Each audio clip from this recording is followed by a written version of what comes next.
Assalamualaikum warahmatullahi wabarakatuh. Ingin mempresentasikan tentang organisasi dan manajemen industri pada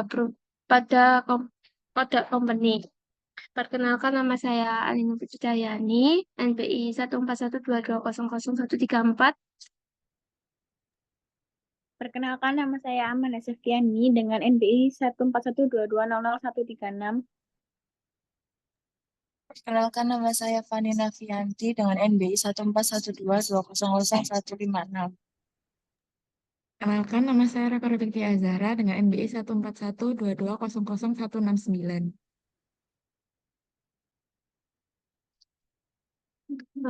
Untuk definisi organisasi adalah suatu kelompok atau entitas dari sekelompok orang yang bekerja sama secara terstruktur untuk mencapai tujuan tertentu. Dalam organisasi terdapat pembagian tugas, wewenang, dan tanggung jawab untuk memudahkan pencapaian tujuan. Organisasi biasanya memiliki visi misi, struktur formal, dan aturan yang mengatur cara kerja anggotanya. Untuk entitas elemen organisasi adalah kelompok-kelompok komponen-komponen yang membentuk suatu organisasi agar berfungsi dengan baik. Beberapa elemen fungsi organisasi adalah yang pertama ada tujuan untuk sasaran yang ingin dicapai oleh organisasi baik jangka pendek maupun jangka panjang. Untuk yang kedua, sumber daya termasuk sumber daya manusia seperti pegawai, modal, teknologi, informasi, dan bahan baku yang digunakan oleh organisasi untuk mencapai tujuan. Yang ketiga, struktur organisasi. Mengacu pada bagaimana peran, tanggung jawab, dan aliran wewenang dibagi dalam organisasi. Ini bisa dalam bentuk hierarki, matriks, atau jaringan. Dan yang keempat ada budaya organisasi, nilai kepercayaan, dan norma yang berlaku dalam organisasi dan mempengaruhi bagaimana anggota organisasi berinteraksi dan bekerja.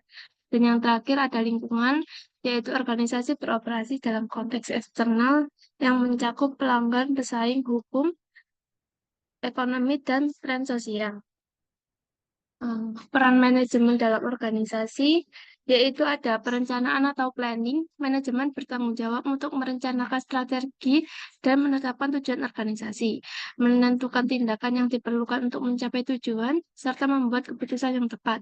Dan yang kedua ada perorganisasian atau organizing, yaitu manajemen menyusun struktur organisasi dengan menetapkan tanggung jawab dan membagi tugas, sumber daya, dan wewenang. Dan yang ketiga ada pengarahan atau leading, manajemen memimpin dan memotivasi karyawan serta memberikan bimbingan agar mereka dapat mencapai tujuan organisasi.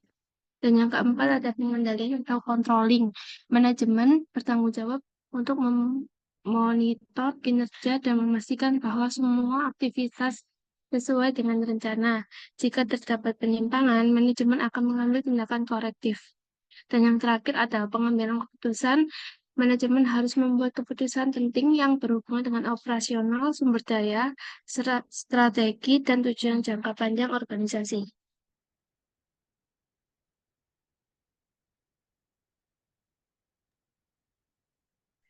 Selanjutnya ada peradaban di era tentang organisasi dan ulasannya. Teori klasik dengan aspek fokus ada struktur, efisiensi, dan kontrol. Dengan teori neoklasik, faktor manusia, hubungan sosial, dan teori modern sistem terbuka, adaptasi, dan fleksibilitas. Pada aspek pendekatan teori klasik, mekanis organisasi sebagai mesin, teori neoklasik, humanistik atau hubungan antar manusia, dan teori modern sistematik dan kontingensi. Teori klasik strukturnya hierarkis dan sentralisasi. Teori neoklasik lebih fleksibel dengan kelompok informal. Teori modern desentralisasi adaptatif. Pada aspek komunikasi, teori klasik satu arah atau atas ke bawah. Teori neoklasik dua arah atau partisipatif. Teori modern jaringan komunikasi yang terbuka. Untuk aspek teori utama, teori klasik manajemen ilmiah birokrasi, teori neoklasik hubungan manusia eksperimen Hawthorne, teori modern teori sistem, teori kontingensi. Yang terakhir ada aspek kelemahan. Teori klasik mengabaikan aspek manusia, teori neoklasik terlalu menekankan hubungan sosial, dan teori modern kompleks dan sulit diterapkan.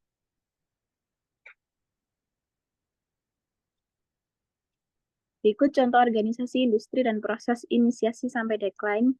Siklus hidup organisasi perusahaan Kodak dapat dibagi ke dalam 4 fase, yaitu birth, growth, decline, dan death. Berikut penjelasan dari setiap fase dalam konteks Kodak. Yang pertama ada birth atau lahirnya Kodak. Kodak didirikan oleh George Eastman pada tahun 1888 dengan visi membuat fotografi menjadi lebih mudah diakses oleh masyarakat umum.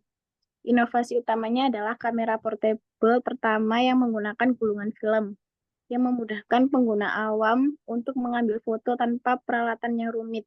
Momen lahirnya Kodak ini didorong oleh semangat inovasi teknologi dan ide untuk menciptakan kamera sederhana yang bisa digunakan oleh siapa saja, dengan slogan terkenal, "You press the button, we do the rest." Pertumbuhan Kodak. Fase pertumbuhan Kodak sangat kuat di abad ke-20. Kodak menjadi pemimpin industri fotografi global dengan menguasai pasar film, kamera, dan brand foto terkait. Pada puncak kejayaannya, Kodak adalah perusahaan dominan dalam fotografi film dengan pangsa pasar yang sangat besar di seluruh dunia. Kodak juga memimpin inovasi di sektor teknologi dengan mengembangkan kamera digital pertama pada tahun 1975. Meskipun pada saat itu perusahaan tidak sepenuhnya mengeksploitasi teknologi ini karena khawatir akan mengganggu bisnis utamanya, yaitu film. Selama periode ini, Kodak juga melakukan ekspansi ke berbagai pasar internasional, meningkatkan kapasitas produksinya, dan menjadi simbol dari kualitas fotografi untuk konsumen dan profesional. Decline kemunduran Kodak. Fase kemunduran Kodak dimulai pada akhir 1990-an dan awal 2000-an, ketika teknologi kamera digital mulai berkembang pesat dan menggantikan fotografi berbasis film. Meskipun Kodak telah menciptakan kamera digital pertama, perusahaan gagal beradaptasi dengan cepat terhadap perubahan teknologi ini.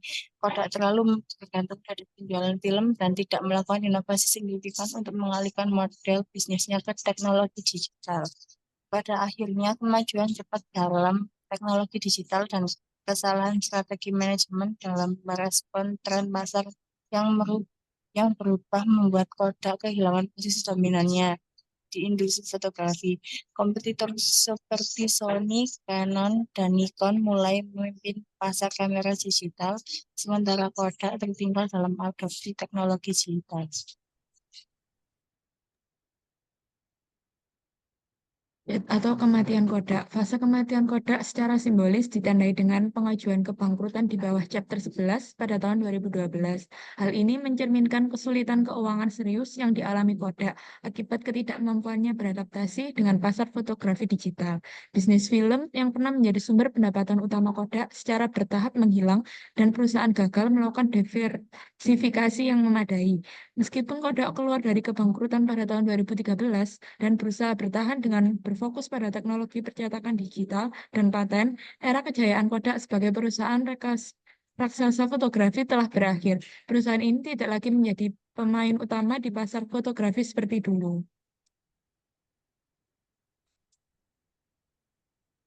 Untuk kesimpulannya, organisasi seperti Eastman Kodak Company mengalami siklus hidup yang terdiri dari fase kelahiran, pertumbuhan, kemunduran, dan kematian. Kodak yang awalnya sukses dengan inovasi kamera portable dan dominasi pasar film, gagal beradaptasi dengan perkembangan teknologi digital yang cepat.